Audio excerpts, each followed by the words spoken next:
Most AI projects fail, and this is not because the technology is weak. It is because these projects are managed as if they were traditional, predictable initiatives. AI projects simply do not behave that way. AI projects operate under uncertainty. You do not fully know the data quality at the start. You do not know how the model will behave until it is tested.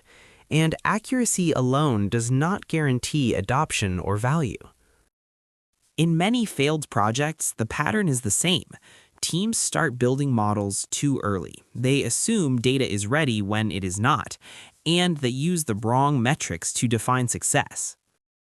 CPMAI was created to address exactly this gap. It is a project management methodology designed specifically for AI and machine learning initiatives, where learning and uncertainty are central.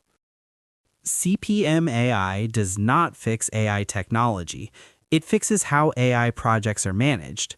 The full explanation and exam scenarios are available in the Udemy course.